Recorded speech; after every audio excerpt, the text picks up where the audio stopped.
السلام علیکم ناظرین، سب سے پہلے تو آپ سے گزارش ہے کہ ہمارے اس چینل کو سبسکرائب کر لیں، ہماری ویڈیوز کو لائک اور شیئر ضرور کرتے رہیں اور بیل آئیکن کو ضرور پریس کر دیں تاکہ ہماری نئی آنے والی ویڈیو آپ تک فوری طور پہ پہنچ سکے۔ اس سے ہماری حوصلہ افزائی ہوگی۔ ناظرین، آج کی ہماری ویڈیو بہت ہی مزے کی ہے اور ہمارے ملک پاکستان سے بلانگ کرتی ہے۔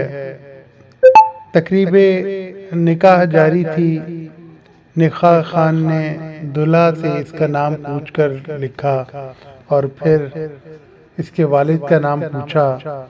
دلہا اس سوال سے گھبرا گیا اور نکاح خان سے کہا، ہم دو ماں بیٹا ہیں، میں نے کبھی اپنی والدہ سے اپنے والد کا نام پوچھا ہی نہیں، لہذا میں اپنی والدہ سے پوچھ کر آتا ہوں۔ یہ کہہ کر وہ گھر چلا گیا۔ محفل میں موجود لوگوں میں سے کسی کو بھی اس کے والد کا نام معلوم نہ تھا۔ گھر میں داخل ہو کر اس نے والدہ سے اپنی والد کا نام پوچھا۔ والدہ گھبرا گئی اور گم سم خاموش دلہا نے کئی بار اپنی والدہ سے پوچھا اور آخر کار شدید طیش میں آ گیا اور غصے میں اپنی ماں سے نہ جانے کیا کیا اول فول بکتا رہا۔ گھر میں جمع تمام عورتیں بھی خاموشی سے ماں بیٹے کا مکالمہ سنتی رہیں اور حیران تھیں کہ آج تک یہ سوال کرنے کا خیال ہمیں کیوں نہیں آیا، جبکہ ماں بیٹے کی زندگی اسی محلے میں گزری۔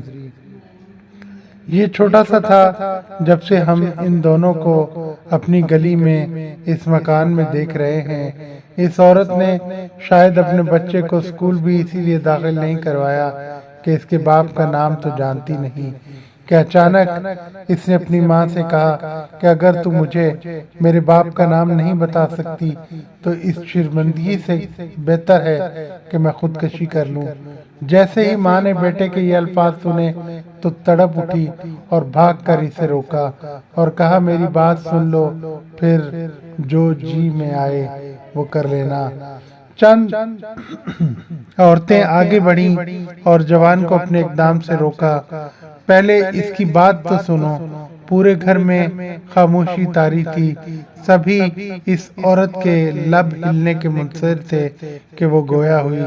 پاکستان بننے کے بعد ہمارے والد، چچا، بھائیوں اور خاندان کے تمام مرد و عورت ہجرت کر کے پاکستان کے لیے عازم سفر ہوئے۔ راستے میں کسی جگہ ہمارے قافلے پر ہندو بلوائیوں نے حملہ کر دیا۔ ہمارے مرد جان توڑ کر لڑے، لیکن ان کی تعداد اور اسلحہ کی وجہ سے ہماری حفاظت نہ کر سکے اور سب شہید ہو گئے۔ لڑائی کے دوران میرے والد نے رات کے اندھیرے کا فائدہ اٹھا کر ہم عورتوں کو نکالنا چاہا، لیکن میرے علاوہ کسی کو بھی بچانے میں کامیاب نہ ہو سکے۔ میرے خاندان کی باقی عورتوں کا کیا حال ہوا میں نہیں جانتی۔ مردوں اور عورتوں میں سے کوئی زندہ بچا ہی نہ تھا۔ مجھے نہیں معلوم، مجھے کچھ پتہ نہیں کہ وہاں سے بھاگنے کے بعد میں انتہائی خوف زدہ حالت میں دن تو چھپ کر گزار دیتی اور رات کو اللہ کا نام لے کر اس کے راستے پر چل پڑتی جو روانگی سے پہلے ہمارے مرد حضرات آپس میں تذکرہ کرتے رہتے تھے۔ ایک رات دوران سفر میں نے کسی جگہ ایک بچے کے رونے کی آواز سنی۔ آگے جا کر دیکھا تو کئی لاشوں کے درمیان ایک شیرخوار بچہ پڑا ہوا تھا۔ میں نے اسے اٹھا لیا، سینے سے لگائے سفر کرتی آخر کار پاکستان پہنچ گئی۔ مہاجر کیمپوں میں کسی جگہ بھی مجھے اپنے خاندان کا کوئی فرد نظر نہ آیا اور یوں میری دنیا صرف میرے اور اس بچے تک محدود رہ گئی۔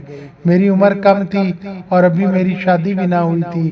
اپنی باقی زندگی میں نے اس بچے کی خاطر تنہا گزار دی اور آج وہ بچہ میرے سامنے کھڑا ہے۔ اب بتاؤ، رات کے اندھیرے میں لاشوں کے درمیان سے اٹھائے گئے بچے کا نام مجھے کون بتائے گا؟ ماں کی بات مکمل ہونے تک ہر آنکھ اشکبار تھی، اور وہ بیٹا جو کچھ دیر پہلے ماں کو جلی کٹی سنا رہا تھا، حیرت اور ممنوعیت کا پہاڑ بنا کھڑا تھا۔ پھر شرمندگی کے ساتھ آگے بڑھا اور اس عورت کے احسانات کا بوجھ اٹھائے اس کے قدموں میں گر گیا۔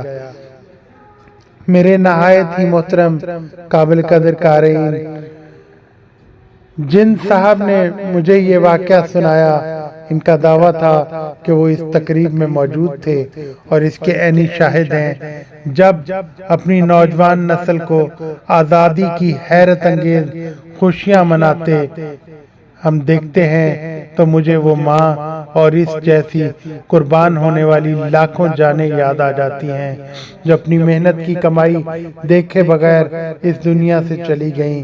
ہماری قوم باجے بجانے تک محدود ہے، ایک دوسرے کو تنگ کرنے تک محدود ہے۔ ناچ گانا ڈانس، کیا یہ ہماری آزادی ہے؟ نہیں، ہماری آزادی ایسی نہیں ہو سکتی۔ ہم نے یہ ملک، یہ وطن پاکستان جو لیا ہے، یہ ہم نے اسلام سے محبت کے نام پہ لیا ہے۔ ہم اس ملک کے لیے اپنی جان بھی قربان کرنے کو تیار ہیں۔ اللہ تعالی ہمیں تحریک پاکستان میں قربان ہونے والی ان لاکھوں قربانیوں اور ان کے ثمر پاکستان کی قدر کرنے کی توفیق عطا فرمائے، اور اللہ تعالی عوام، سیاستدان، بیوروکریٹ اور اسٹیبلشمنٹ کو ہدایت دے، پاکستان کو صحیح راستے پر چلائیں۔ آمین ثم آمین یا رب العالمین۔